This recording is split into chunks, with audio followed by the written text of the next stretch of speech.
હું દેશીભાઈ ફાર્મમાં ઘડી ગયા. બક્તાજી જય શ્રી કૃષ્ણ, જય ભોલેનાથ. કેમ છો તમે બધા? આશા રાખું છું કે તમે બધા પણ આમ કહેવાય કે મોજમાં જશો. આપણે પણ એકચ્યુઅલીમાં મોજમાં જ છીએ.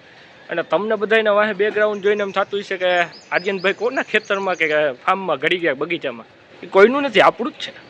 તો ત્યાં જ છું અને તમારા બધાનું સ્વાગત છે આપણા આજના મસ્ત મજાના કન્ટેન્ટ સાથેના બ્લોગ સાથે. તો આવું છે અને આજે અમારે એમ કહેવાય કે સડનલી રવિવારનો આપણો બીજો બ્લોગ છે. એક સવારમાં બનાવ્યો અને એક અત્યારે બનાવ્યો છે. અને એમાં આ બ્લોગ ચાલુ કરવા પાછળનું કારણ છે કે આજે આપણે આમ કહેવાય કે કોઈ ટાઈમ ફેમિલી બ્લોગ નથી બનાવ્યો. આજે એમ થયું કે ના, આજે ફેમિલી બ્લોગ આમ બનાવી નાખીએ. તો આવું છે અને આજે અમારે નીચે મસ્ત મજાનો એક પ્રોગ્રામ છે, શાક ને રોટલાનો, લગભગ બેંગન ફ્રાય કે એવું કંઈક છે, મને એકચ્યુઅલી નામ નથી ખબર.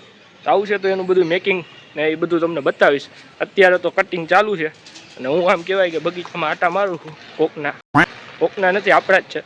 સોરી, ભૂલાઈ જાય ક્યારેક બોલવામાં, જીપ લથડિયા ખાઈ જાય, હાડકા વગરની છે. તો તમે બધા ટુ બી કન્ટિન્યુ છેલ્લે લગન બનના રહેજો. તમને આજે રેસિપી પણ આપવાનો છું, તો ટુ બી કન્ટિન્યુ. બાજુ આમ કહેવાય કે સાંજે પ્રોગ્રામ છે કંઈક શાકનો, મને નામ એકચ્યુઅલીમાં નથી ખબર, તો એનું મેકિંગ ચાલુ છે. અને અહીંયા અમારા ભાઈ જો આ બેઠો બેઠો ટમેટું ખાય છે. શું ખાવાનું છે તારે? હું ટમેટું ભાવે બહુ? 5 કિલો લઈ આવી દઉં. કરે છો ભાઈ? તો મંકી હો.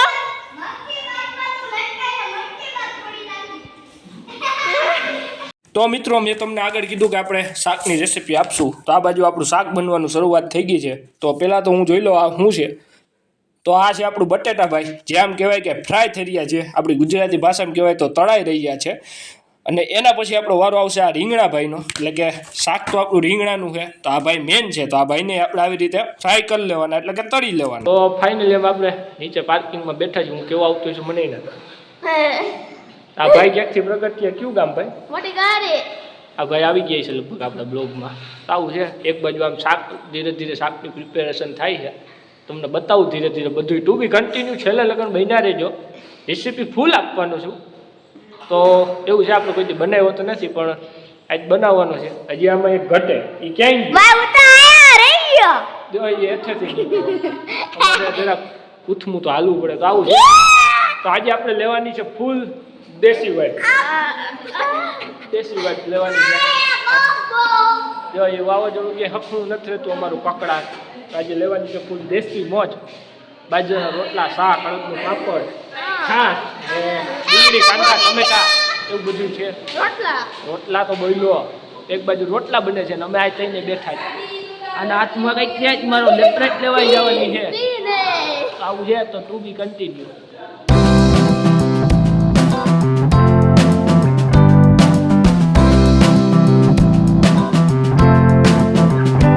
આ બાજુ રોટલા બને છે, એક બાજુ શાક બને છે. આવું છે મિત્રો. હવે ફાઇનલી આપણે શાકની છેલ્લી પ્રોસેસની શરૂઆત થઈ ગઈ છે.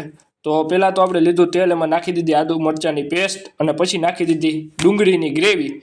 અને એને ઘડીક વાર ચડવા દેવાની. આવી રીતે હલાવતું રહેવાનું, જેથી કરીને એ નીચે તળિયે બેસી ના જાય. આવી રીતે મેં તો મોટો ચમચો યુઝ કર્યો છે, તમે નાનો ચમચો યુઝ કરી શકો છો. તો આવી રીતે ડુંગળીની ગ્રેવીને ચડવા દેવાની.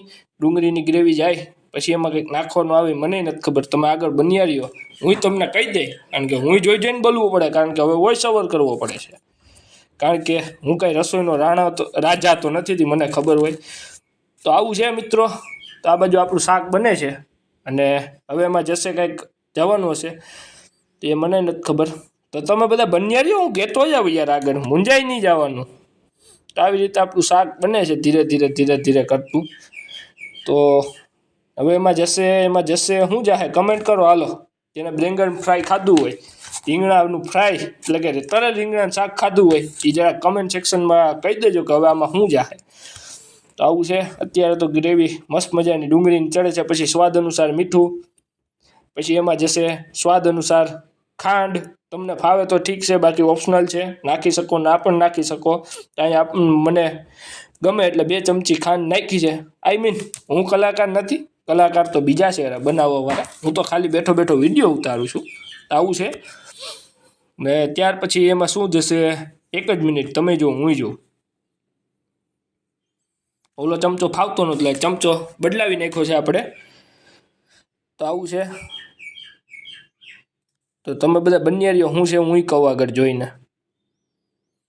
તેમાં નાખ્યું ડુંગળીનું પાણી, ડુંગળીનું નહીં સોરી ટમેટાનું પાણી નાખ્યું. તમે બધા આગળ બન્યા રહેજો, બન્યા રહ્યો. શું આવશે લા હવે એક જ મિનિટ, તમે બધા બન્યા રહ્યો. તો એમાં નાખી દેવાની છે આપણે ટમેટાની ગ્રેવી. હું થોડોક વિડીયો ઉતારવામાં લેટ થઈ ગયો હો યાર. અને પછી એમાં જશે સ્વાદ અનુસાર ચટણી, મીઠું, જે નાખવું હોય એ બધું જશે. આમાં થોડોક પ્રકાશની હિસાબે ઓલું થઈ ગયું છે. તો આવું છે. અને પછી એને બુડબુડિયા બોલવા દેવાના, એને પણ મસ્તીની ચડી લેવા દેવાની. તો આવું છે. અને ત્યાર પછી મસ્ત મજાની ચડી જાય પછી એમાં આપણું આમ કહેવાય કે મેઇન ઇન્ગ્રીડિયન્ટ જે આપણે આગળ તળ્યા હતા બટેટું ને રીંગણા ભાઈ, એને નાખી દેવાના. પછી એને હલાવી નાખવાના હરખાઈ. અને પછી જે કાંઈ ચાખીને મરી મસાલા ઘટતા હોય નાખવાના. અને જો યોગ્ય લાગે તો હાઈકે જવાનું. પછી થઈ જાય તૈયાર, એકદમ ચડી જાય, મસ્તીનું થઈ જાય. પછી નીચે ઉતારી અને એને રોટલા સાથે અથવા તો રોટલી, પાપડ, ડુંગળી અને ટમેટા અને સલાડ સાથે ખાવાનું. અને મજા આવે તો મને જ કહેજો પાછા કમેન્ટ સેક્શનમાં કે આર્યનભાઈ વિડીયો જોવાની મજા આવી ગઈ. તો ટુ બી કન્ટિન્યુ, કારણ કે હજી એન્ડ તો બાકી છે. તો ટુ બી કન્ટિન્યુ. એમાં નાખવાનો આવે ચવાણાનો ભૂકો, જો એ નખાય છે, તમે સ્કીપ ના કરી દેતા. ટુ બી કન્ટિન્યુ.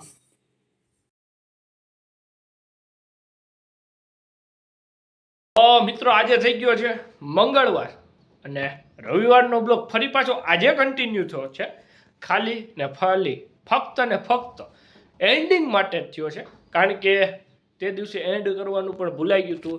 અને આમ કહેવાય તમને એમ થતું હશે કે આર્યનભાઈ એટલા દી રવિવારે તમે ઉતાર્યો હતો, તો સોમવાર આખો દિન, મંગળવારે તમે છેક સાંજે અપલોડ કર્યો. તો ભાઈ એમાં થયું હતું એવું કે સોમવારે છે ને આપણું જે એડિટિંગ સોફ્ટવેર છે એને એમ કહેવાય કે મને ભૂકે ચડાવ્યો હતો, કારણ કે ઘડીક વાર હાલે ઘડીક વાર નહોતું હાલતું. એટલે સોમવારે અને રવિવારે કાંઈ વિડીયો એડિટ થયો નહોતો. અને આજે ફાઇનલી મંગળવારે એડિટ થયો છે, એટલા માટે આજે આવે છે. અને સોરી ગાઈસ, કારણ કે લેટ થયો એના માટે તહે દિલથી હું માફી માગું છું તમારી. એમાં મારું પણ નથી ચાલતું, તમારું પણ નથી ચાલતું, કારણ કે એડિટિંગ સોફ્ટવેર લોચે લાગ્યું હતું, એમાં થોડોક આમ વાર લાગી ગઈ. તો આવું છે. જો તમને મારો આજનો આ બ્લોગ ગમ્યો હોય, થોડીક આમ કહેવાય કે રેસીપી આપવામાં મારી થોડી ઘણી જાજી બધી મિસ્ટેક હશે, તો એ ચલાવી લેજો. કારણ કે આપણે આમ કહેવાય કે પ્રોફેશનલ આમ કહેવાય કે રેસીપીકાર નથી, અથવા તો રસોઈયા નથી, અથવા તો કારીગર નથી. આપણે તો ખાવાનું મળ્યું હતું ખાધું, અને આપણે તો આમ કહેવાય કે કન્ટેન્ટના ભૂખાઈએ, એટલે કન્ટેન્ટ મળતું હતું, એટલા માટે આમ કહેવાય કે તેથી બ્લોગ બનાવી નાખ્યો. જોકે એમાં મેં ટ્રાય કરીને ઘણી વખત એમાં એવું કર્યું છે, ફની કરવા માટે પણ એવું કર્યું છે. તો ચલાવી લેજો. અને હા, આ બ્લોગ તમને કેવો લાગ્યો જરાક મને કમેન્ટ સેક્શનમાં કહેતા દેજો.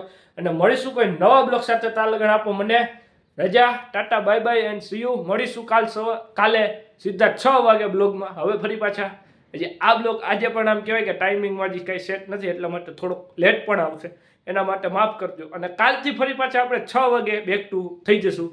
તો ટુ બી કન્ટિન્યુ. અને આપણી ચેનલને જો સબસ્ક્રાઈબ ના કરી હોય તો સબસ્ક્રાઈબ પણ કરી દેજો. તો ટુ બી કન્ટિન્યુ. મળીશું કાલે સીધા 6 વાગે. તાલગણ આપો મને. ટાટા, બાય બાય એન્ડ રજા.